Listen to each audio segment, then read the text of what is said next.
Metalismo, pacto colonial, balança comercial favorável. Você sabe o que é tudo isso?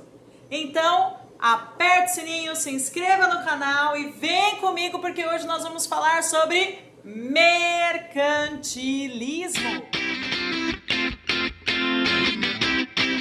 Você que não sabe nada sobre esse sistema econômico, o mercantilismo ele foi vigente do século XV até o século XVII, comecinho do século XVIII. E a gente vai pontuar o que é direitinho e o que foi direitinho esse processo. Gente, o mercantilismo ele foi muito usado por várias nações, várias coroas, principalmente na época das grandes navegações. Para alguns estudiosos, inclusive, o mercantilismo é uma fase de transição entre o sistema feudal, né, o modo de produção feudal, e a industrialização, o capitalismo industrial. E o que seria essa fase de transição? Na verdade, o mercantilismo ele tinha três características que deveriam ser seguidas pelos reis, né, pelos administradores das colônias, se eles quisessem se manter sempre em alta, ricos, poderosos. A primeira é o metalismo, ou seja, acúmulo de metais. Quando as colônias eram exploradas, o principal objetivo era a busca por ouro. Tanto que quando os espanhóis chegaram aqui, a primeira coisa que eles chegaram aqui, não no Brasil, mas na América Central, a primeira coisa que eles buscaram era o ouro e não demorou muito para encontrar, né? Logo que eles encontraram os astecas, os maias, por exemplo, eles já viram que ouro não era problema para aquela região.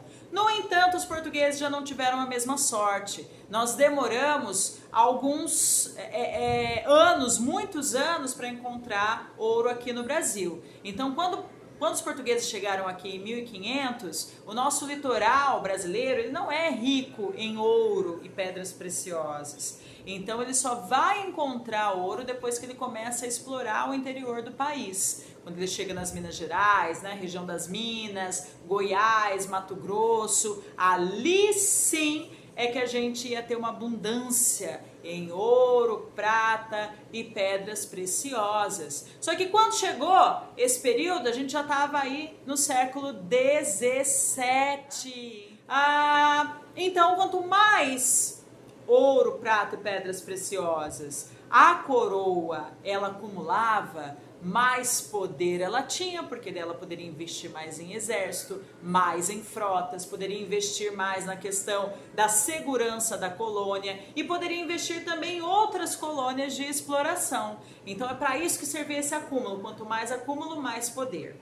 A segunda característica do mercantilismo era o pacto colonial. A colônia só ofertava, só abastecia a metrópole e o Brasil só enviava para Portugal e era essa a dinâmica. Nós não poderíamos abastecer outros lugares, outras coroas, outras nações, só Portugal. Isso que é o pacto colonial, né? Então tudo que saía daqui do Brasil ia de navio para Portugal e de lá eles escoavam para a Europa, né? E assim funcionava essa dinâmica, né? E a terceira característica aí do mercantilismo, para que ele funcionasse bem, desse certo, era a questão da balança comercial favorável. O que era essa questão da balança comercial favorável? A metrópole, não é? A coroa, ela sempre tinha que exportar mais que importar. Então Portugal tinha que manter esse ritmo para manter-se sempre muito rica, muito poderosa e com um sistema econômico forte. Então ela exportava mais, ou seja, ela vendia mais produtos do que comprava produtos, né, para abastecer a sua colônia ou até mesmo a sua metrópole. Era isso que a gente vai conhecer como balança comercial favorável. Se nesse período o cara importasse mais do que exportasse, obviamente que ele ia ruir. Então ele tinha que manter essa dinâmica para que ele pudesse manter sempre esse sistema econômico num ritmo forte e manter também a economia, né, do seu rei, da sua coroa, da sua nação sempre em alta, né? Então era essa a situação. Como nós estamos falando sobre colonização, colonização, o processo de colonização, né, e todo esse sistema econômico vigente, a gente acaba se fazendo aquela pergunta: por que que hoje a gente não vive mais no mercantilismo, né? Para quem não sabe, o sistema econômico vigente, né, atualmente é o capitalismo. E o que aconteceu com o mercantilismo? Por que o mercantilismo acabou? Onde foi que eles erraram? Existem aí alguns fatores a serem discutidos, tá? O primeiro é a questão da mudança do pensamento na época. Vocês vão estudar agora no 8º ano a questão da chegada do iluminismo, né? Que é um modo de pensamento que vai transformar não só na área da filosofia, como da ciência, como da economia, né? São pensadores de diversas áreas que vão começar a dar uma dinâmica diferente para o século XVIII. E uma das questões aí que os iluministas vão influenciar é a questão econômica da época, porque eles vão pregar o liberalismo, ou seja, para eles a economia tinha que ser liberal, entendeu? Todo mundo tinha que comercializar com todo mundo, tinha que ser lei da oferta e da procura, quem tem o melhor preço, mais produto, é que vai vender, que vai ganhar dinheiro. Então, eles acreditavam que esse sistema, né, você abrindo, não tendo interferência do Estado na economia, não tendo interferência de rei, não tendo interferência de ninguém, na verdade, a economia ela ia ganhando uma dinâmica e ela ia se acertando dentro desse ritmo dessas propostas, né? Como a lei da oferta e da procura, né? Se você tem o produto, esse produto tem um bom preço, beleza, você vai vender pra caramba, né? Que é o que a gente vê até hoje. A grande dinâmica do capitalismo é justamente a questão da lei da oferta e da procura, né? É essa questão que acontece.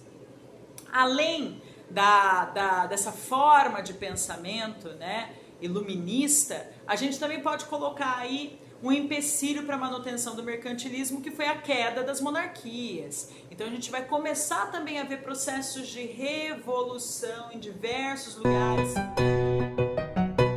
e também nas colônias, que vão colocar aí esses reis abaixo, e o mercantilismo ele não vai ser mais uma prática. É natural que nós tenhamos aí toda uma transformação, não só no sistema econômico, como também no sistema político, já que a gente vai ter o fim do antigo regime, que a gente chama justamente a questão das monarquias no poder, né? O povo, os burgueses vão se unir em alguns lugares também, né? Nós vamos ter aí histórias de escravos que se rebelaram e acabaram com o sistema, a nova configuração, inclusive política dessas regiões.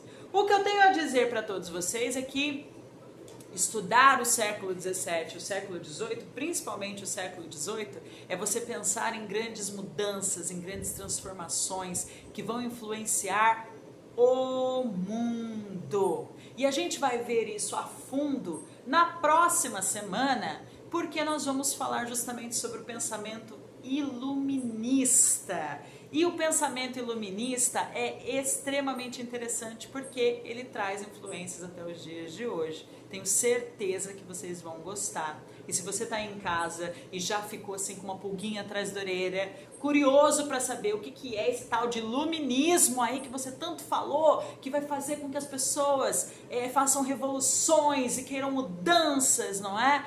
Para o mundo, você já pode começar a pesquisar para que você depois venha para a nossa discussão na próxima aula.